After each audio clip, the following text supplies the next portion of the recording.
ಸುಮತಿಭಿರನುಮೇಜಂ ಶುಭ್ರಕಾಜಂ ಸಖಾಜಂ ಸುಖಮಜಮನಪಾಜಂ ಮುಕ್ತ್ಯುಪಾಜಂ ವಿಮಾಜಂ ನೃಹಜಮಹಮಮೇಜಂ ಧ್ಯೇಜಮಾಮ್ನಾಜಗೇಜಂ ಸದಜಮಸದಜೇಜಂ ಶ್ರೀಸಹಾಜಂ ಭಜೇಜಂ ಅಭ್ರಮಂ ಭಂಗರಹಿತಂ ಅಜಡಂ ವಿಮಲಂ ಸದಾ ಆನಂದತೀರ್ಥಮತುಲಂ ಭಜೆ ತಾಪತ್ರಜಾಪಹಂ ಭವತಿ ಯದನುಭಾವಾತ್ಯೇಡಮೂಕೋಪಿ ವಾಗ್ಮಿ ಜಡಮತಿರಪಿ ಜಂತುರ್ಜಾಯತೆ ಪ್ರಾಜ್ಞಮೌಲಿಃ ಸಕಲವಚನಚೇತೋ ದೇವತಾ ಭಾರತೀ ಸಾ ಮಮ ವಚಸಿ ನಿಧತ್ತಾಂ ಸನ್ನಿಧಿಂ ಮಾನಸೇ ಚ ಮಿಥ್ಯಾ ಸಿದ್ಧಾಂತದುರ್ಧ್ವಾಂತವಿಧ್ವಂಸನ ವಿಚಕ್ಷಣಃ ಜಯತೀರ್ಥಾಖ್ಯತರನಿರ್ಭಾಸತಾಂ ನೋ ಹೃದಂಬರೆ ಅರ್ಥಿಕಲ್ಪಿತಕಲ್ಪೋಯಂ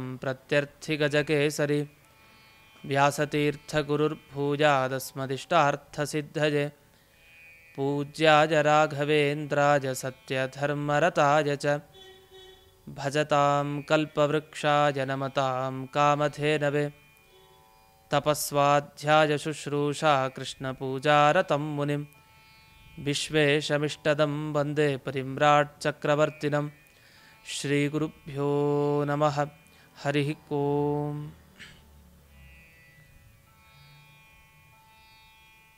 ಈ ಹಿಂದಿನ ಸಂಚಿಕೆಯಲ್ಲಿ ಸ್ವರಾಕ್ಷರಗಳವರೆಗೆ ನಾವು ಈ ಅಷ್ಟಾಕ್ಷರ ಮಾಲಿಕಾ ಸ್ತೋತ್ರದ ಗಾಯನ ಹಾಗೂ ವಾಚನವನ್ನು ನಾವು ನೋಡಿದ್ದೇವೆ. ಇನ್ನು ಮುಂದೆ ಕಕಾರದಿಂದ ಆರಂಭಿಸಿ ಅನೇಕ ಪದ್ಯಗಳನ್ನು ಕೃಷ್ಣಾವಧೂತರು ರಚಿಸಿದ್ದಾರೆ. ಅದರಲ್ಲಿ ಇಂದಿನ ದಿವಸ ಪೂರ್ವಾರಾಧನೆ ವಿಶೇಷವಾಗಿ ಕಕಾರದಿಂದ ಆರಂಭಿಸಿ ಇನ್ನು ಪೂರ್ಣ ಮುಂದಕ್ಕೆ ನಾವೇನು ಉತ್ತರ ಆರಾಧನೆವರೆಗೆ ನಾವು ಶ್ರವಣ ಮಾಡ್ತೀವಿ, ಬಹಳ ವಿಶೇಷ ಫಲ. ಈ ಹಿಂದಿನ ಸಂಚಿಕೆಗಳಿಂದ ಒಂದು ಅಧಿಕಾರ ಪಡೆದು ಈಗ ವಿಶೇಷವಾಗಿ ಪ್ರಾರಂಭದಿಂದ ಈ ಪೂರ್ವಾರಾಧನೆಯ ದಿವಸದಿಂದ ಇನ್ನೂ ಹೆಚ್ಚಿನ ಚಿಂತನೆಗಳನ್ನು ನೋಡೋಣ. ಮೊದಲಿಗೆ ಕಕಾರದಿಂದ ಇಲ್ಲಿ ಕೃಷ್ಣಾವಧೂತರು ಪ್ರಾರ್ಥನೆಯನ್ನು ಮಾಡ್ತಾ ಕಾಮ್ಯಾರ್ಥಪ್ರದ, ನಾವು ಏನು ಕಾಮನೆಯನ್ನು ಮಾಡ್ತೀವಿ, ಏನನ್ನು ಬಯಸ್ತೇವೆ ಕೂಡಲೇ ನೀಡೋರು ರಾಯರು ಅನ್ನೋದನ್ನು ಈ ಶ್ಲೋಕಗಳಿಂದ ಮುಂದಕ್ಕೆ ಹೇಳೋರಿದ್ದಾರೆ. ಈಗ ಆ ಶ್ಲೋಕಗಳನ್ನು ಹಾಡಿನ ಮುಖಾಂತರ ಈಗ ಆಲಿಸೋಣ ಅಂತ ನಿವೇದನೆ ಮಾಡ್ತಾ ಇದ್ದೇನೆ. ಶ್ರೀರಾಘವೇಂದ್ರಾರ್ಯ ಶ್ರೀರಾಘವೇಂದ್ರಾರ್ಯ ಶ್ರೀರಾಘವೇಂದ್ರಾರ್ಯ ಪಾಹಿ ಪ್ರಭೋ ಶ್ರೀರಾಘವೇಂದ್ರಾರ್ಯ ಶ್ರೀರಾಘವೇಂದ್ರಾರ್ಯ ಶ್ರೀರಾಘವೇಂದ್ರಾರ್ಯ ಪಾಹಿ ಪ್ರಭೋ. ಕಾಮ್ಯಾರ್ಥದಾನಾಯ ಬದ್ಧಾದರಾಶೇಷಲೋಕಾಯ ಸೇವಾನುಸಕ್ತಾಯ ಭೋ ಶ್ರೀರಾಘವೇಂದ್ರಾರ್ಯ ಶ್ರೀರಾಘವೇಂದ್ರಾರ್ಯ ಶ್ರೀರಾಘವೇಂದ್ರಾರ್ಯ ಪಾಹಿ ಪ್ರಭೋ.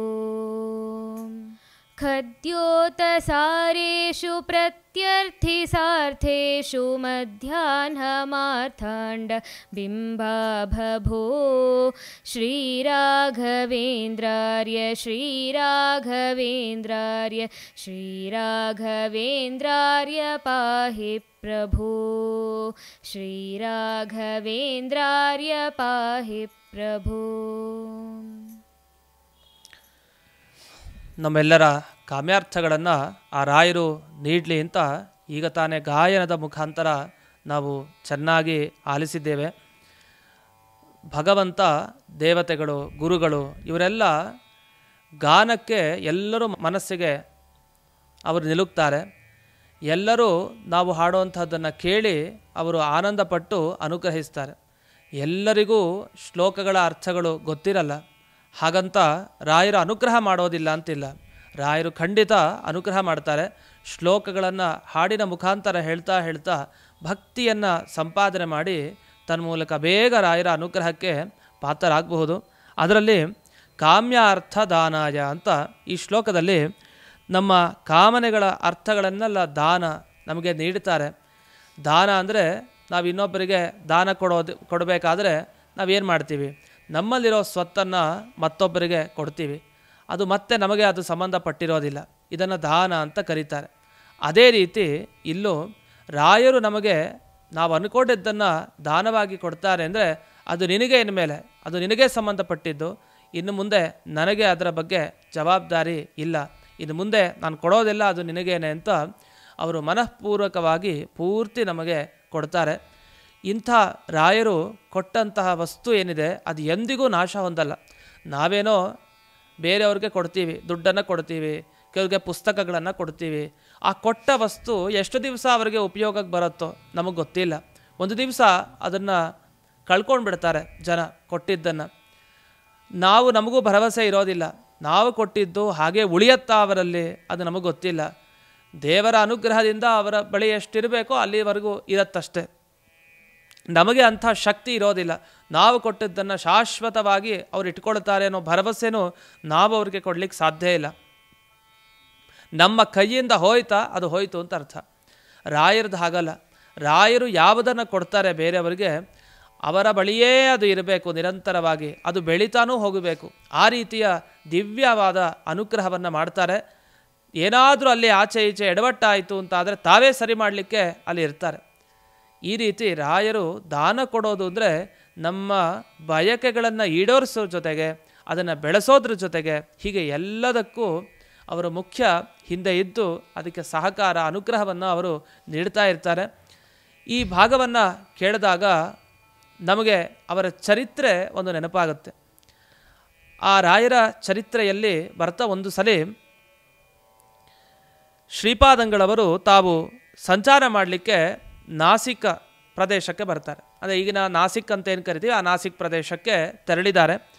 ಅಲ್ಲಿ ಗೋದಾವರಿ ಸ್ನಾನವನ್ನು ಮಾಡಿದ್ದಾರೆ. ಗೋದಾವರಿ ಸ್ನಾನ ಮಾಡಾದ ಮೇಲೆ ಮತ್ತೆ ಆಚೆ ಆ ಸುತ್ತಲೂ ಮುತ್ತಲೂ ಸಂಚಾರ ಮಾಡ್ತಾಯಿದ್ರು. ಎಲ್ಲೇ ಗುರುಗಳು ಹೋದರೂ ಕೂಡ ಅವರ ಉದ್ದೇಶ ಇಷ್ಟಿರುತ್ತೆ, ಅಲ್ಲಿನ ಭಕ್ತರಿಗೆ ಅನುಗ್ರಹ ಮಾಡೋದು, ಅವರಿಗೆ ದೀಕ್ಷೆಯನ್ನು ಕೊಡೋದು, ಕೃಷ್ಣ ದೀಕ್ಷೆ, ಕೃಷ್ಣನಾಮ ಜಪವನ್ನು ಮಾಡ್ತಾ ನೀವು ಉದ್ಧಾರ ಆಗ್ರಿ ಅಂತ ಅಲ್ಲಿ ಕೃಷ್ಣನಾಮ ಮಂತ್ರ ದೀಕ್ಷೆ, ಹೀಗೆ ಅನೇಕ ರೀತಿ ಯಾರ್ಯಾರು ಬಯಸ್ತಾರೆ ಅವರಿಗೆ ದೀಕ್ಷೆ, ತಪ್ತ ಮುದ್ರಾಧಾರಣ ಕ್ರಮ ಇದನ್ನೆಲ್ಲ ಅನುಸರಿಸ್ತಾ ಇರ್ತಾರೆ. ಜೊತೆಗೆ ಪಾಠ ಪ್ರವಚನಗಳ ಮುಖಾಂತರ ಜ್ಞಾನವನ್ನು ಹಂಚ್ತಾ ಇರ್ತಾರೆ. ಹೀಗೆ ಅಲ್ಲೆಲ್ಲ ಮಾಡ್ತಾಯಿದ್ರು. ಆ ಸಂದರ್ಭದಲ್ಲಿ ಒಬ್ಬ ಭೇಟಿಯಾಗಲಿಕ್ಕೆ ಬರ್ತಾನೆ, ಒಬ್ಬ ಶಿಷ್ಯ. ಇವರು ಒಂದು 15 ದಿವಸ ಆ ಪ್ರದೇಶದಲ್ಲಿ ಇದ್ದರು. ಒಂದು ಸಂದರ್ಭದಲ್ಲಿ ಒಬ್ಬ ಶಿಷ್ಯ ಬಂದ. ಅವರ ಹೆಸರನ್ನು ಹೇಳ್ತಾರೆ, ವಾಸುದೇವ ಪಂತ ಅಂತ. ಈ ವಾಸುದೇವ ಪಂತರ ಮನೆಯಲ್ಲಿ ಅವರು ಯಾವಾಗ ಬಂದರೋ ಗುರುಗಳು, ಆ ಆಹ್ವಾನಕ್ಕೆ ಮನ್ನಿಸಿ ಗುರುಗಳು ಬಂದಾಗ ಅಲ್ಲಿ ಭಿಕ್ಷೆಯೆಲ್ಲ ಏರ್ಪಾಟು ಮಾಡಿದರು. ಭಿಕ್ಷೆನೆಲ್ಲ ರಾಯರು ಸ್ವೀಕಾರ ಮಾಡಾಗಿದೆ. ಸಂಜೆ ಹೊತ್ತಿಗೆ ಈ ದೀಪಾಲಂಕಾರ ದೀಪಾರಾಧನಾ ಮಹೋತ್ಸವ ಅಂತ ನಾವೆಲ್ಲ ಮನೆಗಳಲ್ಲಿ ನೋಡ್ತೀವಿ. ಸಂಜೆ ಹೊತ್ತು ದೀಪವನ್ನು ಹಚ್ಚಿಡ್ತೀವಿ ದೇವರ ಮುಂದೆ. ಬೆಳಗ್ಗೆ ಹೊತ್ತು ನಿರಂತರ ಒಂದು ದೀಪ ಅಲ್ಲಿ ಉರಿತಾನೇ ಇರಬೇಕು. ಅಂಥ ಒಂದು ವ್ಯವಸ್ಥೆಯನ್ನು ನಾವು ದೇವರ ಮನೆಗಳಲ್ಲಿ ಮಾಡಿರ್ತೀವಿ. ಅದೇ ಥರ ಅವರ ಮನೆಯಲ್ಲಿ ಈ ದೀಪವನ್ನು ಹಚ್ಚೋದೇನಿದೆ ಅದು ಸರಿಯಾಗಿ ಬೆಳಗ್ಗೆ ಮಧ್ಯಾಹ್ನ ಸಂಜೆ ಹೀಗೆ ನಿರಂತರ ಆರಾಧನೆ ನಡೀತಾ ಇತ್ತು. ಗುರುಗಳು ಬಂದಾಗಂತೂ ಇನ್ನೂ ವಿಶೇಷವಾಗಿ ದೀಪ ದಾನದ ಮಹೋತ್ಸವ.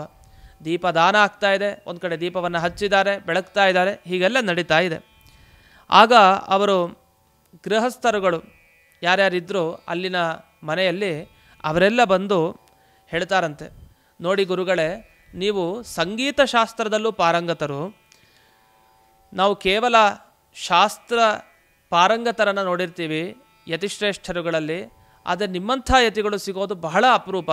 ನಿಮಗೆ ಶಾಸ್ತ್ರದಲ್ಲಿ ಎಷ್ಟು ಅಗಾಧತೆ ವಿಶಾಲವಾದ ವಿದ್ಯೆ ಇದೆಯೋ ಹಾಗೆ ಸಂಗೀತದಲ್ಲೂ ಇದೆ ಅಂತ ನಾವು ಕೇಳಿದ್ದೇವೆ. ನಮಗೆ ಬಹಳ ಸಂತೋಷ ಆಗ್ತಾ ಇದೆ. ಇಲ್ಲೆಲ್ಲ ಅನೇಕ ಗಾಯಕರಿದ್ದಾರೆ, ಅವರ ಮುಂದೆ ನೀವು ಹಾಡಿದ್ದನ್ನು ನಾವು ಕೇಳಬೇಕು ಅಂತ ಎಲ್ಲರೂ ಕೂಡ ಪ್ರಾರ್ಥನೆ ಮಾಡಿಕೊಳ್ತಾರೆ. ಅದು ಹೇಳಿದರೆ ಚೆನ್ನಾಗಿರ್ತಾ ಇತ್ತು ಅಂತ ಒಂದು, ಅಂದರೆ ಗುರುಗಳ ಮುಖಾಂತರ ಒಂದು ಆ ಹಾಡನ್ನು ಕೇಳಬೇಕು ಅಂತ ಎಲ್ಲರ ಅಪೇಕ್ಷೆ. ನಮಗೆ ರಾಯರು ವೀಣೆಯನ್ನು ಹಿಡ್ಕೊಂಡಿರೋದು ನಾವು ನೋಡ್ತಾನೆ ಇರ್ತೀವಿ. ಅವರು ವೀಣಾವಾದಕರೂ ಹೌದು, ಒಳ್ಳೆಯ ಹಾಡುಗಾರರೂ ಹೌದು. ದೇವರ ಮುಂದೆ ಭಕ್ತಿಭರಿತರಾಗಿ ಹಾಡಿದ್ದನ್ನು ಉಂಟು. ಈ ರೀತಿಯ ರಾಯರ ಬಳಿ ಪ್ರಾರ್ಥನೆಯನ್ನು ಮಾಡಿದಾಗ ಆಗ ಅವನು ವಾಸುದೇವ ಪಂಥ ಯಾರು ತಮ್ಮ ಮನೆಯಲ್ಲಿ ಆಹ್ವಾನ ಕೊಟ್ಟಿದ್ದಾರೋ ನೀವು ಬರಬೇಕು ಅಂತ, ಅಲ್ಲಿ ಅವ್ರು ಹೇಳ್ತಾರೆ ಏನಿಲ್ಲ, ನಮ್ಮ ಸೋದರಳಿಯ ಒಬ್ಬ ಇದ್ದಾನೆ, ಅವನು ಸುರೇಂದ್ರ ಅಂತ, ಅವನು ಈ ಪ್ರಾಂತ್ಯದಲ್ಲಿದ್ದಾಗ ತುಂಬ ಪ್ರಸಿದ್ಧನಾದ ಸಂಗೀತಗಾರನಾಗಿದ್ದ, ಒಳ್ಳೆ ಹಾಡನ್ನು ಅವನು ಹೇಳ್ತಾ ಇದ್ದ. ಆದರೆ ಅವನ ಮೇಲೆ ಅಸೂಯೆ ಬಂತು ಕೆಲವರಿಗೆ. ಅಸೂಯೆ ಬಂದ ಜನರು ಏನು ಮಾಡಿದರು, ಏನಿಲ್ಲ, ಅವನ ಮೇಲೆ ಏನೇನೋ ಪ್ರಯೋಗಗಳನ್ನು ಮಾಡಿಸಿ ಇಂದಿನ ದಿವಸ ನಿಮ್ಮ ಮುಂದೆ ಗುರುಗಳೇ ಅವನು ಹಾಡಬೇಕಾಗಿತ್ತು, ಈ ಎಲ್ಲ ವಿದ್ವಾಂಸರು ಸಂಗೀತ ವಿದ್ವಾಂಸರ ಮುಂದೆ ಅವನು ಹಾಡಬೇಕಾಗಿತ್ತು, ಒಂದು ದೊಡ್ಡ ಕಾರ್ಯಕ್ರಮವನ್ನು ಏರ್ಪಾಡು ಮಾಡಬೇಕಾಗಿತ್ತು ನಾವು. ಆದರೆ ಇಂದಿನ ದಿವಸ ಅವನಿಗೆ ಆ ಭಾಗ್ಯ ಹೊರಟೋಗಿದೆ, ಅವನು ಮೂಕನಾಗಿದ್ದಾನೆ, ಅವನಿಗೆ ಮಾತನಾಡಲಿಕ್ಕೆ ಬರ್ತಾ ಇಲ್ಲ, ಇನ್ನು ಹಾಡೋದಂತೂ ತುಂಬ ದೂರ ಗುರುಗಳೇ ಅಂತ ಇಷ್ಟು ಕಣ್ಣೀರನ್ನು ಇಡ್ತಾ ಅವರೆಲ್ಲ ಪ್ರಾರ್ಥನೆ ಮಾಡಿಕೊಂಡ್ರಂತೆ. ಮನೆಯವರೆಲ್ಲ ಪ್ರಾರ್ಥನೆ ಮಾಡಿದ ಕೂಡಲೇ ರಾಯರಿಗೆ ಮನಸ್ಸಿಗೆ ಬಂತು. ದೊಡ್ಡವರ ಮನಸ್ಸಿಗೆ ಬಂತ ಅದು ನಡಿಲೇಬೇಕು. ದೊಡ್ಡವರಾದ ರಾಯರ ಮನಸ್ಸಿಗೆ ಬಂದಿದೆ, ಸರಿ ಆಯಿತು, ಒಂದು ನಿಮಿಷ ಅಂಥೇಳಿ ಆಲೋಚನೆ ಮಾಡಿದರು. ಆಲೋಚನೆ ಮಾಡಿದಾಗ ಅವರ ಧ್ಯಾನಕ್ಕೆ ಬಂದಿದ್ದಿಷ್ಟು, ಇವರಿಗೆ ಏನೋ ಒಂದು ಹಿಂದಿನ ಕರ್ಮದ ಪ್ರಭಾವದಿಂದ ಈ ರೀತಿ ಮೂಕತ ಅನ್ನೋದು ಬಂದಿದೆ, ಇವರು ಮೂಕರಾಗಿದ್ದಾರೆ, ವಾಸ್ತವಿಕವಾಗಿ ಇವರಲ್ಲಂಥ ದೋಷ ಇಲ್ಲ, ಅದು ಹೋಗುತ್ತೆ ಅಂತ ಅವರಿಗೆ ಗೊತ್ತಾಯಿತು. ಆಗ ಅದನ್ನು ಸರಿಪಡಿಸಬೇಕು, ಅದಕ್ಕೆ ಅವ್ರನ್ನ ಕರ್ಕೊಂಬನ್ನಿ ಅಂತ ರಾಯರು ಹೇಳ್ತಾರೆ. ಕರ್ಕೊಂಡು ಬಂದು ಅವರು ಗುರುಗಳಿಗೆ ನಮಸ್ಕಾರವನ್ನು ಮಾಡ್ತಾರೆ. ಆ ಸುರೇಂದ್ರ ನಮಸ್ಕಾರ ಮಾಡಿದ ಮೇಲೆ ಆಗೊಂದು ಮಾತನ್ನು ಹೇಳ್ತಾರೆ, ನೋಡು, ಇಂದಿನ ದಿವಸ ಯಾರೂ ಅದನ್ನು ನಿರೀಕ್ಷಿಸಿರಲಿಲ್ಲ, ಯಾರೂ ಕೂಡ. ಅವ್ರು ಹೇಳ್ತಾರೆ ರಾಯರು, ಇಂದಿನ ದಿವಸ ರಾತ್ರಿನೇ, ಅದೇನೋ ಒಂದು ಸುಮಾರು ದಿವಸನೂ ಅಲ್ಲ, ಅವತ್ತೇ ರಾತ್ರಿ ಎಲ್ಲ ವಿದ್ವಾಂಸರು ಬರೋರಿದ್ದರು, ಗುರುಗಳು ಹಾಡಬೇಕಾಗಿತ್ತು. ಆದರೆ ಗುರುಗಳು ಅವರ ಒಳಗಡೆ ನಿಂತು ಅವರ ಮುಖಾಂತರ ಹಾಡಿಸಿದ್ರು ಮುಂದಕ್ಕೆ. ಅವ್ರು ಹೇಳ್ತಾರೆ, ಇಂದು ರಾತ್ರಿನೇ ಈ ಸುರೇಂದ್ರ ಎಲ್ಲರನ್ನೂ ಬೆಚ್ಚು ಬೀಳಿಸುವಂತೆ ಗಾನವನ್ನು ಮಾಡ್ತಾನೆ, ಹಿಂದಿನ ಪಾಂಡಿತ್ಯ ಏನಿತ್ತು ಅದನ್ನೇ ಅವನು ಪ್ರಕಟಪಡಿಸ್ತಾನೆ ಅಂತ. ಎಲ್ಲರಿಗೂ ಆತಂಕ, ಆಶ್ಚರ್ಯ, ಬಹಳ ಸಂತೋಷವೂ ಕೂಡ. ಹಾಡೋದ, ಇಷ್ಟು ದಿವಸ ಮಾತನಾಡಲಿಕ್ಕೆ ಬರ್ತಾ ಇಲ್ಲ, ಮೂಕನಾಗಿ ಕೂತ, ಇಡೀ ಜನ್ಮವಿಡೀ ಮುಗೀತು ಅಂತ ಅಂದ್ಕೊಂಡ್ವಿ. ಆದರೆ ಗುರುರಾಯರ ಬಾಯಿಂದ ಬಂದಿರೋಂಥ ಮಾತೇನು, ಇವನು ಹಾಡ್ತಾನೆ, ಇವತ್ತಿನ ರಾತ್ರಿ ವೈಭವದ ಗಾನ ನಡಿಲಿಕ್ಕಿದೆ, ಇದೆಲ್ಲ ರಾಮಚಂದ್ರನಿಗೆ ಪ್ರೀತಿಯಾಗತ್ತೆ ಅಂತ, ದೇವರ ಪ್ರೀತಿಯನ್ನು ಕೊಡೋಂಥ ಒಂದು ಗಾನವನ್ನು ಇವನು ಮಾಡ್ತಾರೆ ಅಂತ. ಅಲ್ಲಿವರೆಗೂ ಹಾಡಿದ್ದೇನಿದೆ ಅದು ದೇವರಿಗೆ ಪ್ರೀತಿಯಾಗೋ ಥರ ಆಯಿತೋ ಏನೋ ಗೊತ್ತಿಲ್ಲ. ಆದರೆ ಇಂದಿನ ದಿವಸ ರಾಯರ ಮುಂದೆ ಹಾಡಿದ್ದು ನೇರವಾಗಿ ರಾಯರ ಮುಖಾಂತರ ಅದು ದೇವರಿಗೆ ಖಂಡಿತ ತಲುಪತ್ತೆ ಅಂಥ ಒಂದು ದೊಡ್ಡ ಭಾಗ್ಯ ಆ ಸುರೇಂದ್ರರಿಗೆ ಲಭಿಸ್ತು. ಅಷ್ಟಾಗಿ ಅವನು ಕೂತ ರಾತ್ರಿ, ಎಲ್ಲರಿಗೂ ಕಾತುರ, ಇವನೇನು ಹಾಡೋದಿಲ್ಲಿ ಅವಮಾನ ಆಗುತ್ತೆ ಅಂತ. ಆದರೆ ಏನಾಯಿತು ಅಂದರೆ, ಸಭೆಗೆ ಅವರು ಯಾರ್ಯಾರು ಹೋಗಿದ್ರು ಅವ್ರಿಗೆ ಆತಂಕ ಆಗೇ ಇರಲಿಲ್ಲ. ನಿಜವಾಗಿ ಏನಾಯಿತು ಅಂದರೆ, ಆತಂಕ ಮೊದಲೇ ರಾಯರು ಪರಿಹಾರ ಮಾಡಿಬಿಟ್ರು. ಅಯ್ಯೋ, ಏನೋ ಇವರನ್ನು ನಂಬಿ ಸಭೆಯಲ್ಲಿ ಕೂಡಿಸಿ ಅವಮಾನ ಆಗೋದಕ್ಕಿಂತ ಮುಂಚೆನೇ ಒಂದು ಸರಿ ಪರೀಕ್ಷೆ ನಡೆದು ಬಿಟ್ಟಿದ್ರೆ ಚೆನ್ನಾಗಿರ್ತಾಯಿತೋ ಏನೋ ಅಂತ ಕೆಲವ್ರ ಮನಸ್ಸಿಗೆ ಅನಿಸಿತ್ತು. ಆ ಮನಸ್ಸಿಗೆ ಅನಿಸಿದ್ದನ್ನು ನೀವು ಯೋಚಿಸಬೇಡಿ, ಯಾವುದೇ ರೀತಿ ಯೋಚನೆ ಬೇಡ, ಅದಕ್ಕೆ ಮುಂಚೆನೇ ನಿಮಗೆ ಎಲ್ಲರಿಗೂ ಕೂಡ ಈ ಪ್ರಶ್ನೆಗೆ ಉತ್ತರವನ್ನು ನಾನು ಕೊಡ್ತೇನೆ ಅಂತ ರಾಯರು ತಾವು ಯಾವಾಗ ಈ ಅನುಗ್ರಹವನ್ನು ಮಾಡಿದರು ಆ ಸುರೇಂದ್ರನಿಗೆ, ತಕ್ಷಣ ಆ ಸುರೇಂದ್ರನ ಬಾಯಿಯಿಂದ ಮಾತುಗಳು ಶುರುವಾಯಿತು. ನಿಮ್ಮಿಂದ ನಾನು ತುಂಬ ಅನುಗ್ರಹವನ್ನು ಪಡೆದಿದ್ದೀನಿ, ನಿಮ್ಮ ಅನುಗ್ರಹ ಅಂತ ಜೋರಾಗಿ ರಾಯರ ಮುಂದೆ ಹೇಳಿದ. ಅದೇನಾಯಿತು ಅಂದರೆ, ರಾಯರು ನಿರಂತರವಾಗಿ ಅವನನ್ನು ನೋಡಿದ್ರಂತೆ. ನೋಡಿದಾಗ ಅವನಿಗೆ ರಾಯರ ಕಣ್ಣಿನಿಂದ ಏನೋ ಒಂದು ರೀತಿಯ ದಿವ್ಯ ಶಕ್ತಿ ಒಳಗಡೆ ಹೋದಂತೆ ಅವನಿಗೆ ಅನುಭವಕ್ಕೆ ಬಂತು. ಆ ಅನುಭವಕ್ಕೆ ಬಂದಿದ್ದೇ ತಡ, ಒಳಗಡೆ ದಿವ್ಯ ಜ್ಯೋತಿ ಬಂದ ಹಾಗೆ ತಕ್ಷಣ ತಾನು ಬಾಯಿಂದ ಹೊರಗಡೆ ಮಾತುಗಳನ್ನು ಆಡಲಿಕ್ಕೆ ಪ್ರಾರಂಭ ಮಾಡ್ದ. ಗುರುದೇವ, ನಿಮ್ಮಿಂದ ನಾನು ಉದ್ಧಾರನಾದೆ ಅಂತ ಹೇಳಿದ ಕೂಡಲೇ ಎಲ್ಲರಿಗೂ ಆಶ್ಚರ್ಯ. ಇಷ್ಟು ದಿವಸಗಳ ಕಾಲ ಮೌನವಾಗಿದ್ದ ವ್ಯಕ್ತಿ ಗುರುಗಳನ್ನು ನೋಡಿ ಒಂದೆರಡು ನಿಮಿಷ ಅವರ ಅನುಗ್ರಹ ಮಾಡಿದ ಕೂಡಲೇ ಮಾತನಾಡಲಿಕ್ಕೆ ಶುರು ಮಾಡಿದ್ದಾನೆ ಅಂತಂದರೆ, ಇವತ್ತಿನ ರಾತ್ರಿ ಎಲ್ಲ ಅದ್ಭುತವಾದ ವೈಭವದ ಗಾನ ನಡೀಲಿಕ್ಕಿದೆ ಅಂತ. ಆದರೂ ಸ್ವಲ್ಪ ಆತಂಕನೇ, ಯಾಕೆಂದರೆ ಮಾತನಾಡಲಿಕ್ಕೇನೋ ಬಂತು, ಎಷ್ಟು ದಿವಸಗಳಾಗೋಗಿದೆ ಹಾಡದೆ. ನಮಗೆಲ್ಲ ಗೊತ್ತಿರುತ್ತೆ, ಹಾಡೋದನ್ನು ಮತ್ತೆ ಮತ್ತೆ ಅಭ್ಯಾಸ ಮಾಡ್ತಾ ಇದ್ದಾಗ ಮಾತ್ರ ನಮಗೆ ಅದು ಒಲೆಯುತ್ತೆ, ಇಲ್ಲಾಂದರೆ ಬಹಳ ಕಷ್ಟ. ಅಂಥದ್ರಲ್ಲಿ ಇವನು ಹೇಗೆ ಹಾಡ್ತಾನೋ ಏನೋ ಅಂತ ಬಹಳ ಚಿಂತೆ ಇತ್ತು. ಆದರೆ ರಾತ್ರಿ ಗುರುದೇವರ ಸನ್ನಿಧಾನ, ರಾಯರ ಸನ್ನಿಧಾನ ಇತ್ತು, ಅವರೇ ಒಳಗಡೆ ನಿಂತು ಪೂರ್ಣ ಹಾಡಿಸಿದರು.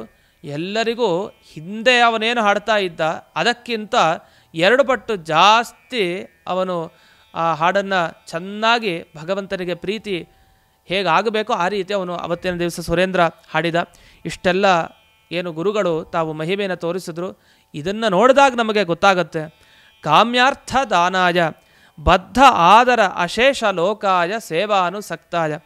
ರಾಯರ ಬಳಿ ಹೋಗಿ ಭಕ್ತಿ ಶ್ರದ್ಧೆಗಳಿಂದ ಯಾರು ಸೇವೆ ಮಾಡ್ತಾರೆ, ಯಾರು ಪ್ರಾರ್ಥನೆ ಮಾಡ್ತಾರೆ ಅಂಥವ್ರು ಎಂದಿಗೂ ಕೂಡ ರಾಯರು ಕೈ ಬಿಡೋದಿಲ್ಲ ಅನ್ನೋದಕ್ಕೆ ಇದೇ ಸಾಕ್ಷಿಯಾಯಿತು. ಹೀಗೆ ಒಂದೇ ಕಡೆ ಅಲ್ಲ, ಈ ತರಹದ ಈ ಹಾಡಲಿಕ್ಕೆ ಚೆನ್ನಾಗಿ ಹಾಡ್ತಾನೇನೋ ಒಂದೇ ಕಾರಣಕ್ಕೆ ಅವನ ಮೇಲೆ ಏನೇನೋ ಪ್ರಯೋಗಗಳನ್ನು ಮಾಡಿದಾಗ ಈ ಥರ ಎಲ್ಲ ಆಗಿದ್ದುಂಟು.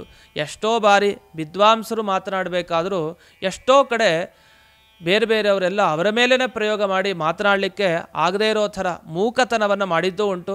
ಆ ಸಂದರ್ಭದಲ್ಲೂ ರಾಯರು ಅಂಥ ವಿದ್ವಾಂಸರಿಗೆ ಅನುಗ್ರಹ, ಹಾಡೋರ್ಗೆ ಅನುಗ್ರಹ, ಅಂತೂ ಮಾತು ಅನ್ನೋದೇನಿದೆ ಅದು ಆಡಬೇಕು ಅಂತಂದರೆ ಅದು ರಾಯರ ಅನುಗ್ರಹ ಇರಲೇಬೇಕು.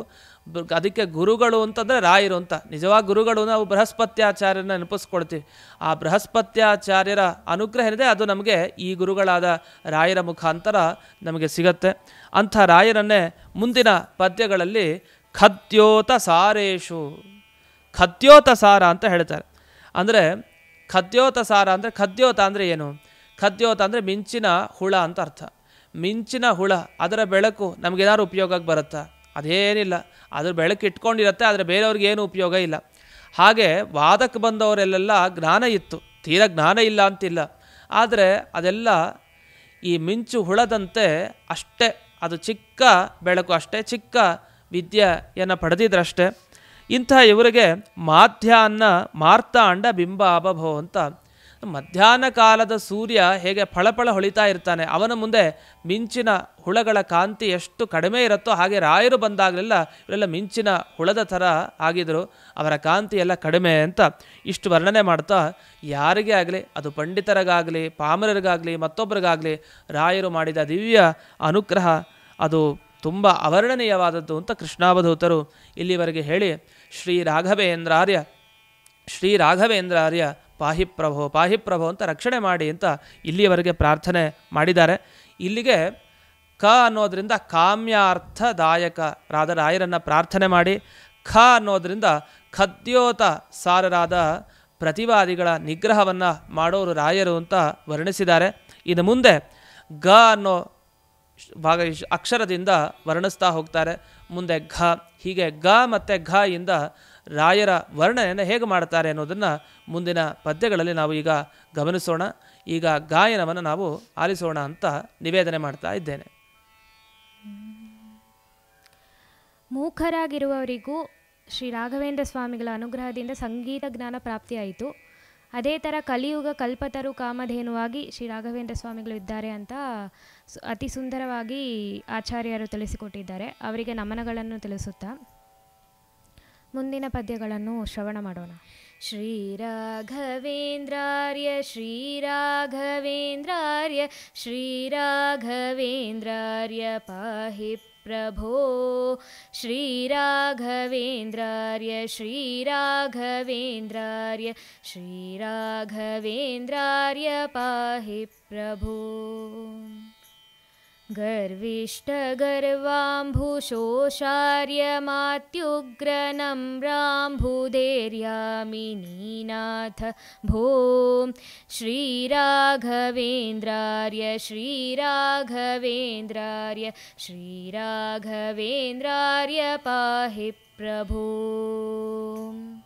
घोरामयध्वान्तविध्वंसनो धामदे दीप्यमानार्कबिम्बाभो श्रीराघवेन्द्रार्य श्रीराघवेन्द्रार्य श्रीराघवेन्द्रार्य पाहि प्रभो श्रीराघवेन्द्रार्य पाहि प्रभो.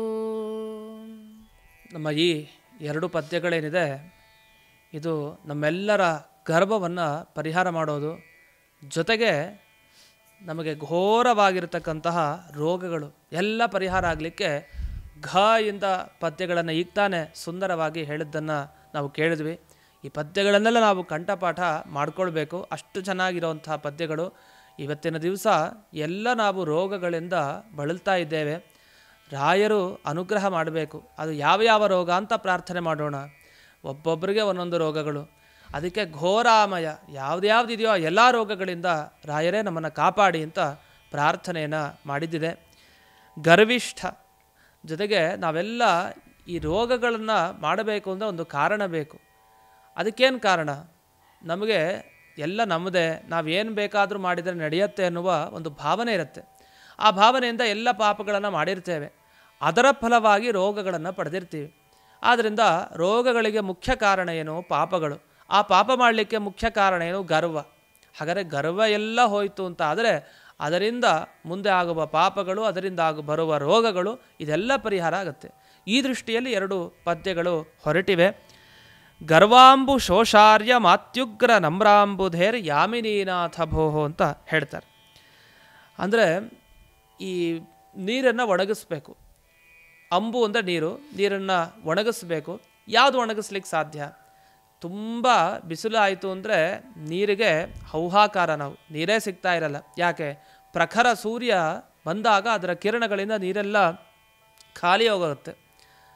ಅದೇ ರೀತಿ ರಾಯರು ಬಂದಾಗಲೂ ಕೂಡ ನೀರೆಲ್ಲ ಖಾಲಿ ಆಗ್ತಾಯಿತ್ತಂತೆ. ಅಯ್ಯೋ ಇದೇನಿದು, ರಾಯರನ್ನು ಕರೆಸಿದ್ರೆ ಇವರು ಸೂರ್ಯನ ಥರ ಬಂದರೆ ನೀರೆಲ್ಲ ಖಾಲಿ ಆಗತ್ತಾ ಅಂದರೆ ನಮಗದು ಬೇಕಾ? ನಮಗೆ ನೀರಿಗೋಸ್ಕರ ಒದ್ದಾಡ್ತಾ ಇದ್ದೀವಿ, ನೀರೆಲ್ಲ ಖಾಲಿ ಆಗಿಬಿಡುತ್ತಲ್ವ ಅಂದರೆ ಅದು ಹಾಗಲ್ಲ. ಯಾವ ನೀರು? ಕೆಟ್ಟ ನೀರಾದರೆ ಅದು ಹೋಗಲೇಬೇಕು ತಾನೆ. ಒಳ್ಳೆಯ ನೀರನ್ನು ಹೋಗಿಸ್ತಾರೆ ಅಂದರೆ ನಮಗೆ ದುಃಖ. ಕೆಟ್ಟ ನೀರಾಗಿದ್ದರೆ ಅದನ್ನು ಹೋಗಿಸಿದ್ರೆ ಮಾತ್ರ ನಮಗೆ ಸಂತೋಷ. ರಾಯರು ಬಂದರೆ ಕೆಟ್ಟ ನೀರೆಲ್ಲ ಹೋಗೋದು ಅಂತ ಅರ್ಥ. ಏನದು ಕೆಟ್ಟ ನೀರು ಅಂದರೆ ಗರ್ವ ಅನ್ನುವ ನೀರು. ಈ ಗರ್ವ ಅನ್ನೋ ನೀರು ಒಣಗಿ ಹೋಗಬೇಕಾ? ಅದು ನಮಗೆ ಸಿಗಲೇಬಾರ್ದ ಇನ್ನು ಮುಂದಕ್ಕೆ. ರಾಯರಂತಹ ಸೂರ್ಯನನ್ನು ನಿಮ್ಮ ಮನಸ್ಸಿನ ಒಳಗಡೆ ಬಂದು ಇಟ್ಕೊಳ್ಳಿ ಅಂತ ಇಲ್ಲಿ ಕೃಷ್ಣಾವಧೂತರು ಎಚ್ಚರಿಸ್ತಾ ಇದ್ದಾರೆ. ಸರಿ, ನಮಗೆ ತಂಪಾದ ನೀರು ರಾಯರು ಕೊಡ್ತಾರೋ ಇಲ್ವೋ? ಅದನ್ನೂ ಕೊಡ್ತಾರೆ. ಚಂದ್ರ ಬಂದರೆ ನಮಗೆ ತಂಪು. ಅಲ್ಲಿವರೆಗೆ ಬೆಳಗ್ಗೆ ಮಧ್ಯಾಹ್ನ ಸಂಜೆವರೆಗೆ ಹಬೆ ಸಾಕಾಗ್ಬಿಡುತ್ತೆ ಆ ಸೂರ್ಯನ ಪ್ರಖರತೆ. ಅದು ಕೆಟ್ಟವ್ರಿಗೆ ಸರಿ. ಒಳ್ಳೆಯವ್ರ ಕತೆ ಏನು? ಒಳ್ಳೆಯವ್ರಿಗೆ ಚಂದ್ರ ಬರ್ತಾನೆ. ಚಂದ್ರ ಬಂದು ತಾನು ತಂಪನ್ನು ನೀಡ್ತಾನೆ.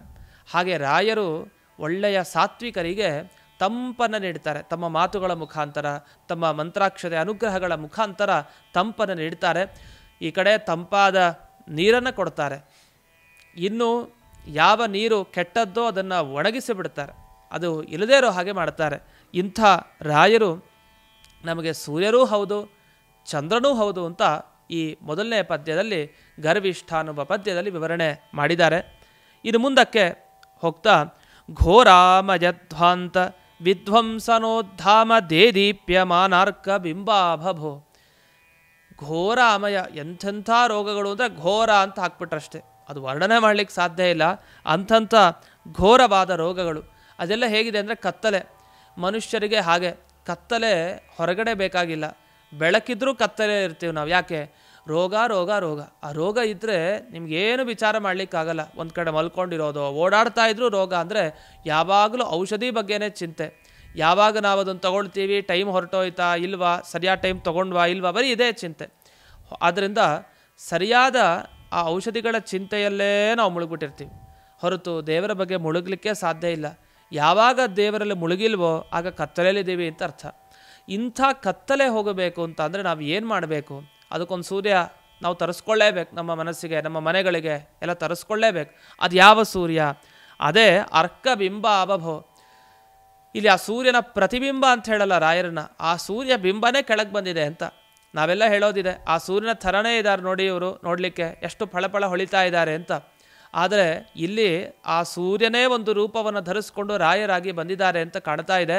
ಅಂಥ ಆ ಸೂರ್ಯನೇ ಆದ ರಾಯರ ಕಾಂತಿಯಿಂದ ನಮ್ಮ ಎಲ್ಲ ಈ ಥರದ ರೋಗವೆಂಬ ಕತ್ತಲೆಗಳೆಲ್ಲ ಪರಿಹಾರ ಆಗಲಿ.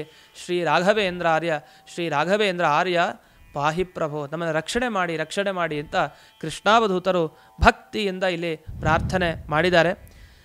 ಒಂದು ಘಟನೆಯನ್ನು ನೋಡೋಣ. ನೋಡಿ, ಸೂರ್ಯ ಅಂತ ನಾವು ನೆನಪಿಸ್ಕೊಳ್ತಾ ಇದ್ದೀವಿ ರಾಯರನ್ನು, ಚಂದ್ರ ಅಂತ ನೆನಪಿಸ್ಕೊಂಡ್ವಿ, ಸೂರ್ಯನಿಂದ ಕತ್ತಲೆಲ್ಲ ಪರಿಹಾರ ಆಗತ್ತೆ ಅಂತಲೂ ನೆನಪಿಸ್ಕೊಂಡ್ವಿ. ಆದರೆ ಒಂದು ವೇಳೆ ಸೂರ್ಯನೇ ಒಳ್ಳೆಯವ್ರಿಗೆ ಏನಾದ್ರು ತಾಪ ಕೊಟ್ಟರೆ ಏನು ಗತಿ? ಆಗ ರಾಯರನ್ನು ಬೇಡ್ತೀವಿ. ಈಗ ನಮಗೆ ತುಂಬ ಬೇಸಿಗೆ ಕಾಲ, ನಮಗೆ ಹೊರಗಡೆ ನಡಿಲಿಕ್ಕೂ ಕಷ್ಟ, ಏನೋ ನಡ್ಕೊಂಡು ಹೋದ್ವಿ, ಬಾಯಾರಿಕೆ ಆಯಿತು, ನೀರು ಸಿಗ್ತಾ ಇಲ್ಲ, ಸುತ್ತಲೂ ಮುತ್ತಲು ತುಂಬ ಕಷ್ಟ ಆಗೋಗಿದೆ. ಅಂಥ ಒಂದು ಪ್ರದೇಶಕ್ಕೆ ಸಿಗಾಕೊಂಡ್ವಿ. ಆಗ ರಾಯರನ್ನು ಬೇಡ್ಕೊಳ್ತೀವಿ, ರಾಯರೇ ನೀವು ನಮ್ಮನ್ನು ರಕ್ಷಣೆ ಮಾಡಿ ಇಂಥ ಕಷ್ಟದ ಪ್ರದೇಶಕ್ಕೆ ಬಂದಿದ್ದೀವಿ ಅಂತ. ರಾಯರು ಬರ್ತಾರೆ ಅಂತ ಅಂದ್ಕೊಳ್ಳಿ. ರಾಯರು ಯಾವ ರೀತಿ ಇದ್ದಾರೆ? ಸೂರ್ಯನ ಥರ ಇದ್ದಾರೆ. ಅಯ್ಯೋ ಈಗಿದ್ದ ಸೂರ್ಯನೇ ಸಾಕು, ಇನ್ನೊಂದು ಸೂರ್ಯನನ್ನು ಕರೆದ್ವಿ ಅಂತ ಆಯಿತು ರಾಯರನ್ನು ಕರೆದ್ರೆ. ಮತ್ತು ರಾಯರನ್ನು ಕರೆದ್ರೆ ಮತ್ತೆ ನಾವು ಅದೇ ಕಷ್ಟಕ್ಕೆ ಈಡಾಗ್ತೀವಲ್ಲ ಅಂದರೆ ಅದು ಹಾಗಲ್ಲ. ರಾಯರ ಚರಿತ್ರೆಯ ಭಾಗಗಳಲ್ಲಿ ಒಂದು ಘಟನೆ, ಅದ್ಭುತವಾದ ಘಟನೆಯನ್ನು ವರ್ಣಿಸೋದಿದೆ. ಅವರು ಪಂಢರಾಪುರದ ವಿಠ್ಠಲನ ದರ್ಶನಕ್ಕೆ ಅಂತ ಶಿಷ್ಯರ ಸಮೇತ ಹೊರಟಿರ್ತಾರೆ ರಾಯರು. ಆ ಸಂಚಾರ ಮಾಡಲಿಕ್ಕೆ ಹೊರಟಾಗ ಮಧ್ಯಕ್ಕೆ ಒಂದು ಕಡೆ ವಿಶ್ರಾಂತಿಯನ್ನು ಪಡಿತಾರೆ. ಆ ವಿಶ್ರಾಂತಿ ಸಂದರ್ಭದಲ್ಲಿ ಎಲ್ಲಿ ವಿಶ್ರಾಂತಿ ಆಗುತ್ತೆ ಅಂದರೆ, ಆ ಬಿಸಿಲು ಎಷ್ಟು ತಾಪ ಇರುತ್ತೆ ಆ ಮಧ್ಯಾಹ್ನ ಕಾಲದಲ್ಲಿ ಅಂದರೆ ತಡ್ಕೊಳ್ಳಿಕ್ಕಾಗಲ್ಲ. ಅಲ್ಲಿ ಒಂದು ಕಡೆ ನಿಲ್ಲಿಸೋವಂಥ ಪರಿಸ್ಥಿತಿ ಎದುರಾಗುತ್ತೆ. ನಿಲ್ಲಿಸ್ತಾರೆ. ಅಲ್ಲಿ ಪಲ್ಲಕ್ಕಿಯನ್ನು ಮೇಲೆ ಹೊತ್ಕೊಂಡು ಹೋಗ್ತಾ ಇರ್ತಾರೆ ರಾಯರನ್ನು. ಗುರುಗಳ ಸೇವೆಯನ್ನು ಮಾಡ್ತಾ ಇರ್ತಾರೆ. ಆಮೇಲೆ ನಂತರ ಕೆಳಕ್ಕೆ ರಾಯರನ್ನು ಇಳಿಸಿ ಆ ಪಲ್ಲಕ್ಕಿಯಿಂದ ಅಲ್ಲಿ ಆಸನವನ್ನು ಹಾಕಿ ಅಲ್ಲಿ ಅವರಿಗೆ ಕೂತ್ಕೊಳ್ಳುವಂತೆ ಅವರಿಗೆ ವ್ಯವಸ್ಥೆಯನ್ನು ಮಾಡ್ತಾರೆ. ರಾಯರು ಕೂತು ತಾವು ಪಾಠ ಪ್ರವಚನವನ್ನು ಅಂಥ ಸಂದರ್ಭದಲ್ಲೂ ಮಾಡ್ತಾ ಇರ್ತಾರೆ. ಜೊತೆಗೆ ಹೋದ ಒಬ್ಬ ಶಿಷ್ಯನ ಹೆಂಡತಿಗೆ ಸ್ವಲ್ಪ ತೊಂದರೆ ಪ್ರಾರಂಭ ಆಗುತ್ತೆ ಆ ಸಂದರ್ಭದಲ್ಲಿ. ಅದೇನಾಗಿತ್ತು ಅಂದರೆ, ಅವರ ಹೆಂಡತಿ ಗರ್ಭಿಣಿಯಾಗಿದ್ಲು. ವಿಠ್ಠಲನ ದರ್ಶನ ಮಾಡಿ ಒಳ್ಳೆ ಮಗುವನ್ನು ಪಡಿಬೇಕು ಅಂತ ಅವಳ ಏಕೈಕ ಹಂಬಲ. ಆ ನಿಟ್ಟಿನಲ್ಲಿ ಗುರುಗಳ ಜೊತೆಗೆ ತೀರ್ಥಯಾತ್ರೆ ಅಂತ ಹೊರಟಿರ್ತಾರೆ. ಅದು ಬಹಳ ಕಷ್ಟ. ತೀರ್ಥಯಾತ್ರೆಗೆ ಹೊರಡಬೇಕಾದ್ರೆ ಗರ್ಭಿಣಿ ಒಬ್ಬಳು ತೀರ್ಥಯಾತ್ರೆಗೆ ಅಂತ ಹೊರಟಿದ್ದಾಳೆ. ವಿಠ್ಠಲನ ದರ್ಶನ ಆದರೆ ನಂಗೆ ಒಳ್ಳೆಯದಾಗತ್ತೆ ಅಂತ. ನಿಜವಾಗಿ ಇನ್ನೂ ತುಂಬ ಸಮಯ ಇತ್ತು. ಆದರೆ ದೇವರ ಪರೀಕ್ಷೆ ಹೇಗಿರುತ್ತೆ ಅಂದರೆ ಹಾಗೆ ಪರೀಕ್ಷೆ. ದಿಢೀರಂತ ಪರೀಕ್ಷೆ ಪ್ರಾರಂಭ ಆಗುತ್ತೆ. ಇವರಿಗೂ ಪರೀಕ್ಷೆ. ಗರ್ಭಿಣಿಗೆ ತಾನು ಪ್ರಸವ ವೇದನೆ ಪ್ರಾರಂಭ ಆಗೋಯಿತು ಆ ಕಾಲದಲ್ಲೇ. ಅಂದರೆ ಕೆಲವು ಸಲ ಮುಂದೆ ಆಗುವಂತಹ ದೊಡ್ಡ ಆಪತ್ತನ್ನು ದೇವರು ಅಲ್ಲೇ ಮುಂಚೆನೇ ಉಂಟು ಮಾಡೋ ಥರ ತೋರಿಸಿ ಪರಿಹಾರ ಮಾಡಿಬಿಡ್ತಾರೆ. ಯಾಕೆ? ಗುರುಗಳ ಸನ್ನಿಧಾನ. ಅದನ್ನು ಅವ್ರು ಏನಿದ್ರು ನೋಡ್ಕೊತಾರೆ. ಅವರ ಮುಖಾಂತರ ದೇವರೇ ರಕ್ಷಣೆ ಮಾಡ್ತಾರೆ. ಅದು ಒಳ್ಳೆಯದೇ ಆಯಿತು. ಮುಂದೇನಾಗಬೇಕಾಗಿತ್ತೋ ಏನೋ. ಆ ಕಾಲದಲ್ಲಿ ರಾಯರು ಪಾಠ ಪ್ರವಚನವನ್ನು ಮಾಡ್ತಾ ಇರೋ ಸಂದರ್ಭದಲ್ಲಿ ಅವರಿಗೆ ಸುದ್ದಿ ಮುಟ್ಟತ್ತೆ, ತುಂಬ ಈ ಬೇಸಿಗೆಯ ಈ ತಾಪ ತಡಿಲಿಕ್ಕಾಗ್ತಾ ಇಲ್ಲ ಆ ಗರ್ಭಿಣಿ ಸ್ತ್ರೀಗೆ. ಏನು ಮಾಡೋದು? ನೀರು ಸಿಗ್ತಾ ಇಲ್ಲ, ಏನೂ ಇಲ್ಲ ಅಂತ ಬಹಳ ಚಿಂತಾಗ್ರಸ್ತರಾಗಿರ್ತಾರೆ. ಆಗ ರಾಯರಿಗೆ ಗೊತ್ತಾಯ್ತಲ್ಲ ವಿಷಯ. ತಕ್ಷಣ ಎದ್ದು ಬರ್ತಾರೆ ರಾಯರು. ಎಂಥ ಕಾರುಣ್ಯ ಮೂರ್ತಿಗಳು. ಎದ್ದು ಬರ್ತಾರೆ. ಬಂದು ಆ ಗರ್ಭಿಣಿ ಸ್ತ್ರೀಗೆ ಹೇಳ್ತಾರೆ, ಯೋಚಿಸ್ಬೇಡ ಅಮ್ಮ, ನಿನಗೇನೂ ಆಗಲ್ಲ. ದೇವರ ಅನುಗ್ರಹ ಖಂಡಿತ ನಿನ್ನ ಮೇಲಿದೆ. ಆರಾಮಾಗಿ ನೀನು ಸುಖವಾಗಿ ನೀನು ಪ್ರಸವವನ್ನು ಹೊಂದುತ್ತಿ, ಏನು ಯೋಚನೆ ಮಾಡಬೇಡ, ಏನೂ ತೊಂದರೆ ಆಗಲ್ಲ ಅಂತ. ಅದು ತುಂಬ ಮಧ್ಯಾಹ್ನದ ಬಿಸಿಲು, ಸಾಧ್ಯವೇ ಇಲ್ಲ ಇನ್ನೇನು. ಅಂಥ ಸ್ಥಳದಲ್ಲಿ ರಾಯರಂಥ ಮಹಾನುಭಾವರಿದ್ದರೂ ಅದರಿಂದ ರಕ್ಷಣೆ ಖಂಡಿತ ದೊರಕತ್ತೆ. ಅವರು ಹೇಳಿದ್ರು ಮಾತು ಹೇಳಿದಾಗ ಬರೀ ಮಾತಾಡಿದರೆ ಸಾಕಾಗತ್ತಾ? ನಾವು ಮಾತನಾಡದೇ ಇರ್ತೀವಿ ಎಷ್ಟೋ. ಆ ಮಾತಿನ ಆಶ್ವಾಸನೆ ಅದು ಕಾರ್ಯರೂಪಕ್ಕೆ ಬರಬೇಕು, ಕೆಲಸ ನಡಿಬೇಕು. ನಾವು ಅಂದುಕೊಂಡಿದ್ದನ್ನು ಅದು ಕೆಲಸ ಆಯಿತಾ ಅಂದರೆ ನಿಜ. ಏನಾಯಿತು ಅಂದರೆ ಒಂದು ದೊಡ್ಡ ಆಶ್ಚರ್ಯವೇ ಕಾದಿತ್ತು ಎಲ್ರಿಗೂ ಕೂಡ. ಏನು ಮಾಡಿದ್ರು ರಾಯರು? ತಮ್ಮ ಕಮಂಡಲುವಿನಲ್ಲಿ ನೀರೇನಿತ್ತು ಅದನ್ನು ಸ್ಪರ್ಶ ಮಾಡಿಕೊಂಡ್ರು. ಕಮಂಡಲುವನ್ನು ಕೈಯಿಂದ ಸ್ಪರ್ಶ ಮಾಡಿಕೊಂಡು ಆ ಕಮಂಡಲುವಿನ ಮೇಲೆ ಜಪ ಮಾಡಲಿಕ್ಕೆ ಶುರು ಮಾಡಿದರು. ಯಾವ ಮಂತ್ರ ಜಪ ಮಾಡಿದ್ರೋ ಗೊತ್ತಿಲ್ಲ. ಜಪ ಮಾಡ್ತಾ ಇದ್ದಾರೆ ನಿರಂತರವಾಗಿ ರಾಯರು. ಜಪ ಮಾಡಿ ಆ ಕೈಯನ್ನು ತೆಗೆದ್ರಪ್ಪ.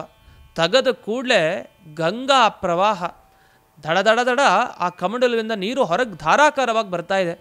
ಶಿಷ್ಯರಿಗೆಲ್ಲ ಅತಿಯಾದ ಆಶ್ಚರ್ಯ. ಮಾಡಿದ್ದು ಗರ್ಭಿಣಿಗೆ ಮಾತ್ರ ಅನುಗ್ರಹ ಅಲ್ಲ, ಅವಳಿಗೆ ಬಾಯಾರಿಕೆ ಆಗಿತ್ತು, ಹಸಿವು ಒಂಥರ ವೇದನೆಯೂ ಪ್ರಾರಂಭ ಆಗಿದೆ.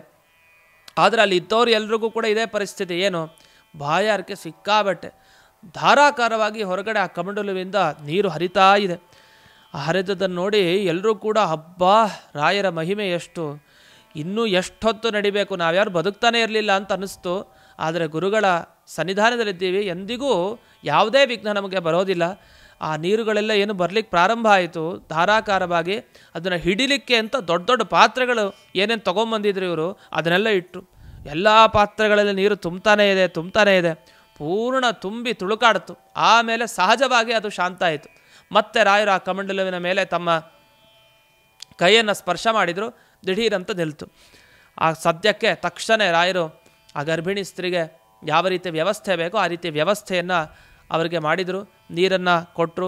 ನೀರು ಅಲ್ಲೆಲ್ಲ ಗರ್ಭಿಣಿ ಸ್ತ್ರೀ ನೋಡ್ಕೊಳ್ಳುವಂಥ ಸ್ತ್ರೀಯರೇನಿದ್ರು ಅವರೆಲ್ಲ ಅದನ್ನು ಕೊಟ್ಟಾಯಿತು. ಆದರೆ ಇದೆಲ್ಲ ಸರಿ ಹೋಯಿತು. ಆದರೆ ಮೇಲೆ ಸೂರ್ಯನ ತಾಪ ಕಳೆದಿದ್ದೇನು? ಯಾಕೆಂದರೆ ಅಲ್ಲಿ ಮರಗಳೆಲ್ಲ ಒಣಗೋಗಿದ್ವು, ಯಾವ ನೆರಳು ಏನು ಸಿಗಲ್ಲ ಅಂಥ ಪರಿಸ್ಥಿತಿಯಲ್ಲಿ ಇದ್ದರು. ಏನು ಮಾಡಬೇಕು?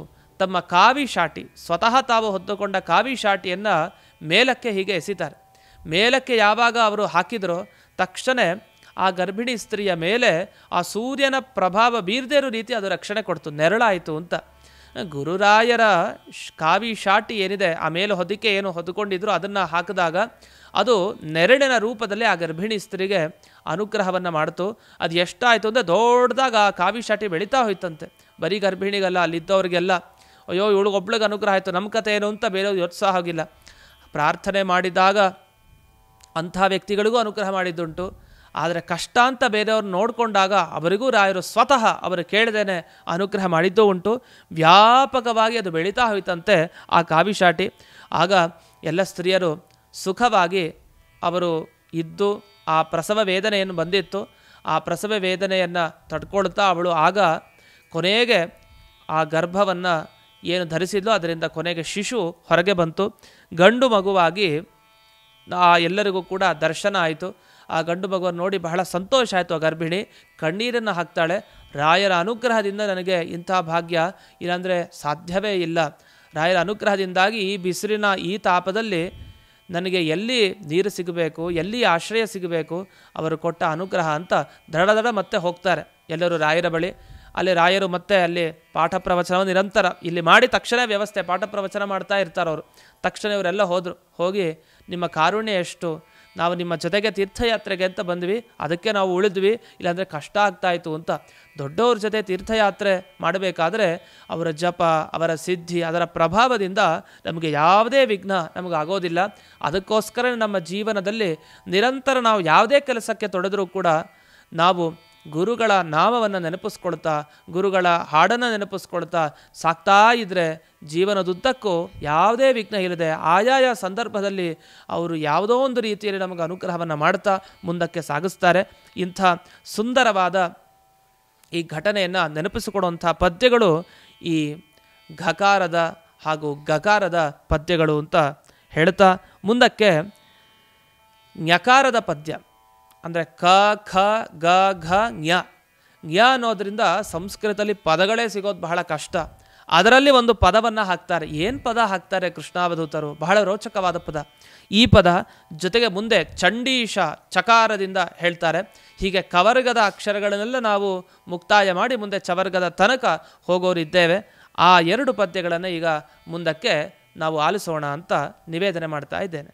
ಕಾಮ, ಕ್ರೋಧ, ಲೋಭ, ಮೋಹ, ಮದ, ಮಾತ್ಸರ್ಯ ಎಂಬ ಕೆಟ್ಟ ನೀರುಗಳನ್ನು ನಮ್ಮಲ್ಲಿಂದ ತೆಗೆದು ಅದನ್ನ ಒಣಗಿಸಿ ಶ್ರೀ ರಾಘವೇಂದ್ರ ಸ್ವಾಮಿಗಳ ಅನುಗ್ರಹ ಮಾಡುತ್ತಾರೆ ಎಂಬುದನ್ನು ಈ ಆಚಾರ್ಯರು ತಿಳಿಸಿಕೊಟ್ರು. ಅವರಿಗೆ ನಮನಗಳನ್ನು ತಿಳಿಸುತ್ತಾ ಮುಂದಿನ ಪದ್ಯಗಳನ್ನು ಆಲಿಸೋಣ. ಶ್ರೀರಾಘವೇಂದ್ರಾರ್ಯ ಶ್ರೀರಾಘವೇಂದ್ರಾರ್ಯ ಶ್ರೀರಾಘವೇಂದ್ರಾರ್ಯ ಪಾಹಿ ಪ್ರಭೋ ಶ್ರೀರಾಘವೇಂದ್ರಾರ್ಯ ಶ್ರೀರಾಘವೇಂದ್ರಾರ್ಯ ಶ್ರೀರಾಘವೇಂದ್ರಾರ್ಯ ಪಾಹಿ ಪ್ರಭೋ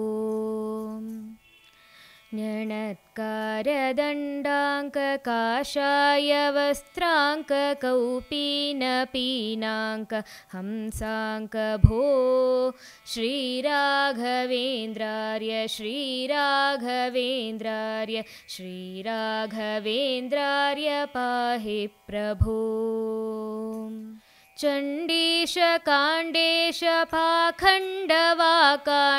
ತಾಮಿಶ್ರ ಮಾರ್ತಾಂಡ ಪಾಷಂಡ ಭೋ ಶ್ರೀರಾಘವೇಂದ್ರಾರ್ಯ ಶ್ರೀರಾಘವೇಂದ್ರಾರ್ಯ ಶ್ರೀರಾಘವೇಂದ್ರಾರ್ಯ ಪಾಹಿ ಪ್ರಭೋ ಶ್ರೀರಾಘವೇಂದ್ರಾರ್ಯ ಪಾಹಿ ಪ್ರಭೋ. ಇಂತಹ ಅಪರೂಪದ ಪದ್ಯವನ್ನು ಈಗ ಕೇಳಿದ್ವಿ. ಞಣತ್ಕಾರ ಅಂತ ಈ ಥರ ಶಬ್ದಗಳೇ ಸಿಗೋದು ಬಹಳ ಅಪರೂಪದ ಶಬ್ದ.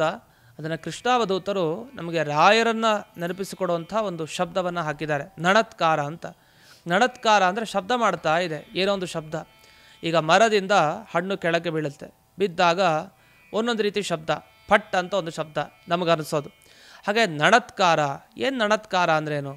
ನಣತ್ ಅಂತ ಏನೊಂದು ಶಬ್ದ ಅಂತೆ. ಏನಿದು ಶಬ್ದ ಅಂದರೆ ರಾಯರು ತಾವು ದಂಡವನ್ನು ಹಿಡ್ಕೊಂಡಿದ್ದಾರೆ ಕೈನಲ್ಲಿ. ದಂಡವನ್ನು ಹಿಡ್ಕೊಂಡು ತಾವು ನಡೀತಾ ಬರ್ತಾ ಇದ್ದಾರೆ. ನಡೀತಾ ಬರ್ತಾ ಆ ದಂಡವನ್ನು ಕೆಳಕ್ಕೆ ನೆಲದ ಮೇಲೆ ಹೀಗೆ ಇಡ್ತಾ ಬರ್ತಾ ಇದ್ದಾರೆ. ನಾವು ಹೆಜ್ಜೆನ ಇಡಬೇಕಾದ್ರೂ ಶಬ್ದ ಆಗುತ್ತೆ. ಹಾಗೆ ಕೋಲನ್ನು, ದಂಡವನ್ನು ಏನು ಸನ್ಯಾಸಿಗಳು ಹಿಡ್ಕೊಂಡು ಮುಂದಕ್ಕೆ ಸಾಕ್ತಾ ಇರ್ತಾರೆ, ಆಗ ಒಂದೊಂದೇ ಆ ದಂಡವನ್ನು ಕೆಳಕ್ಕೆ ನೆಲದ ಮೇಲೆ ಇಟ್ಟಾಗೆಲ್ಲ ಒಂದು ಶಬ್ದ ಬರ್ತಾ ಇದೆ. ಆ ಶಬ್ದವನ್ನು ನೆನಪಿಸಿಕೊಡುವಂಥ ಪದನೇ ಈ ನಡತ್ಕಾರ ಅನ್ನುವ ಈ ಶಬ್ದ. ಅವರು ದಂಡವನ್ನು ಏನು ತಮ್ಮ ಕೈಯಲ್ಲಿ ಹಿಡ್ಕೊಂಡಿದ್ದಾರೆ, ಇನ್ನು ಅವರ ಸ್ವರೂಪ ವರ್ಣನೆ ಮಾಡ್ತಾರೆ. ಅವರು ಹೇಗಿದ್ದಾರೆ? ಕಾಷಾಯ ವಸ್ತ್ರ, ಕಾವಿಶಾಟಿಯನ್ನು ಧರಿಸಿದ್ದಾರೆ, ಕೈನಲ್ಲಿ ಒಂದು ದಂಡ ಇದೆ, ಜೊತೆಗೆ ಪೀನಾಂಕ ಹಂಸಾಂಕ. ಅವರು ಕೌಪೀನವನ್ನು ಧರಿಸಿದ್ದಾರೆ, ಸ್ಥೂಲವಾದ ಕೌಪೀನ ಅದು. ಈ ಕೌಪೀನವನ್ನು ಧರಿಸ್ತಾ ಶುದ್ಧವಾಗಿ ಕಾಣ್ತಾ ಇದ್ದಾರೆ, ಹಂಸ ಪಕ್ಷಿಯ ರೀತಿಯಲ್ಲಿ ಇದ್ದಾರೆ. ಹಾಗಾದರೆ ಕೈನಲ್ಲಿ ದಂಡ, ಜೊತೆಗಿನ ಕಮಂಡಲು ಅಂತೂ ಇದ್ದೇ ಇದೆ, ಅದರ ಜೊತೆಗೆ ಸ್ಥೂಲವಾದ ಕೌಪೀನ, ಅದರ ಜೊತೆಗೆ ಅವರು ಪರಮ ಹಂಸರು, ಹಂಸ ಪಕ್ಷಿಯಂತೆ ಕಾಣಿಸ್ತಾ ಇದ್ದಾರೆ. ಇಂಥ ರಾಯರು ಬರ್ತಾ ಇದ್ದಾರೆ ಅಂತ ನೆನಪಿಸ್ಕೊಂಡ್ರು. ನಾವು ರಾಯರನ್ನು ನೆನಪಿಸ್ಕೊಳ್ಳೋ ಬಗೆ ಇಲ್ಲಿ ನಮಗೆ ಸ್ವಲ್ಪ ಸಿಕ್ತು. ನಾವು ಅಪ್ಪಣಾಚಾರ್ಯರನ್ನು ಮರೆಯೋ ಹಾಗಿಲ್ಲ. ಅಪ್ಪಣಾಚಾರ್ಯರು ರಚನೆ ಮಾಡಿದ ರಾಯರ ಸ್ತೋತ್ರದಲ್ಲಿ ನಮಗೆ ಶ್ರೀ ರಾಘವೇಂದ್ರಾಯ ನಮಃ ಇತಿ ಅಷ್ಟಾಕ್ಷರ ಮಂತ್ರತಃ ಜಬಿತಾತ್ ಭಾವಿತಾ ನಿತ್ಯಂ ಇಷ್ಟಾರ್ಥಾಸ್ಯುರ್ ನ ಸಂಶಯ ಅಂತ ನಮಗೆ ರಾಘವೇಂದ್ರ ಮಂತ್ರ ಉಪದೇಶವನ್ನು ಅಪ್ಪಣಾಚಾರ್ಯರು ನೀಡಿದ್ದಾರೆ. ಅದೇ ಸಂದರ್ಭದಲ್ಲಿ ನಮಗೆ ಯೋಗೀಂದ್ರ ತೀರ್ಥರು ಆ ಸ್ತೋತ್ರಕ್ಕೆ ವಿವರಣೆಯನ್ನು ಮಾಡ್ತಾ ರಾಯರನ್ನು ಧ್ಯಾನ ಮಾಡೋದು ಹೇಗೆ ಅಂತ ನಮಗೆ ತಿಳಿಸಿಕೊಟ್ಟಿದ್ದಾರೆ. ಆ ಧ್ಯಾನ ಶ್ಲೋಕದ ಜೊತೆಗೆ ನಾವು ಇಲ್ಲಿ ಕೃಷ್ಣಾವಧೂತರು ಹೇಳಿದ ಈ ಧ್ಯಾನವನ್ನು ನಾವು ಮಾಡಬೇಕು. ಕೃಷ್ಣಾವಧೂತರೇ ಅನೇಕ ಸಲ ಹೇಳೋದುಂಟು, ರಾಯರು ತುಂಬ ಯಾರನ್ನು ಇಷ್ಟಪಟ್ಟಿದ್ರು ಅಂದರೆ ಅದು ಅಪ್ಪಣಾಚಾರ್ಯರನ್ನು. ಅಪ್ಪಣಾಚಾರ್ಯರ ಸ್ತೋತ್ರ ಇಲ್ಲದೆ ನನ್ನ ಈ ರಾಘವೇಂದ್ರ ತಂತ್ರ ಓದಬೇಡಿ ಅಂತ ಹೇಳ್ತಾರೆ ಕೃಷ್ಣಾವಧೂತರು. ಅಷ್ಟು ಅಪ್ಪಣಾಚಾರ್ಯರ ಮೇಲೆ ಅವರಿಗೆ ರಾಯರ ಪ್ರೀತಿ. ಆ ಪ್ರೀತಿ ಇರೋದ್ರಿಂದಲೇ ಅವರು ಮಾಡಿದ ಸ್ತೋತ್ರ ಹೇಳಿದಾಗ ರಾಯರು ಬೇಗ ಕೃಪಾದೃಷ್ಟಿಯನ್ನು ನಮ್ಮ ಮೇಲೆ ಹರಿಸ್ತಾರೆ. ತನ್ಮೂಲಕವಾಗಿ ನಮಗೆ ಬೇಗ ಅನುಗ್ರಹ ಆಗುತ್ತೆ ಅನ್ನೋ ದೃಷ್ಟಿಯಲ್ಲಿ ಹೇಳಿದ್ದು. ಅದಕ್ಕೋಸ್ಕರ ನಾವು ಆ ಯೋಗೀಂದ್ರ ತೀರ್ಥರು ವರ್ಣಿಸಿರುವಂಥ ರಾಯರ ಏನೋ ಒಂದು ಧ್ಯಾನ ಕ್ರಮ ಏನಿದೆ ಅದನ್ನು ಗಮನಿಸೋಣ. ತಪ್ತ ಕಾಂಚನ ಸಂಕಾಶಂ ಅಕ್ಷಮಾಲಾಂ ಕಮಂಡಲುಂ ದೌರ್ಭ್ಯಾಂ ದಧಾನಂ ಕಾಷಾಯವಸನಂ ರಾಮಮಾನಸಂ ಯೋಗೀಂದ್ರ ತೀರ್ಥವಂದ್ಯಾಂಘ್ರಿಂ ತುಳಸೀದಾಮಭೂಷಿತಂ ಜ್ಞಾನಭಕ್ತಿ ತಪಃಪೂರ್ಣಂ ಧ್ಯಾಯೇತ್ ಸರ್ವಾರ್ಥ ಸಿದ್ಧಯೇ. ನಮಗೆ ಸರ್ವಾರ್ಥ ಸಿದ್ಧಿ ಆಗಬೇಕು ಅಂದರೆ ಇಂಥ ರಾಯರನ್ನು ಧ್ಯಾನ ಮಾಡಿ. ಯಾವ ರೀತಿ ಅಂದರೆ ತಪ್ತ ಕಾಂಚನ ಸಂಕಾಶಂ. ಕಾಂಚನ ಅಂತಂದರೆ ಬಂಗಾರ, ಕಾಯಿಸಿದ ಬಂಗಾರ ಹೇಗೆ ಹೊಳಿತಾ ಇದೆಯೋ ಹಾಗೆ ರಾಯರು ಇದ್ದಾರೆ, ಅಷ್ಟು ಫಳಫಳ ಹೊಳಿತಾ ಇದ್ದಾರೆ. ಅವರ ಮೈಯ ಕಾಂತಿ ಆಗಿದೆ. ಅಕ್ಷಮಾಲೆ ಅದನ್ನು ಒಂದು ಕಡೆ ಧರಿಸಿದ್ದಾರೆ, ಕಮಂಡಲುವನ್ನು ಧರಿಸಿದ್ದಾರೆ 2 ಕೈಗಳಿಂದ. ಇನ್ನು ಕಾಷಾಯ ವಸ್ತ್ರ ಇದ್ದೇ ಇದೆ.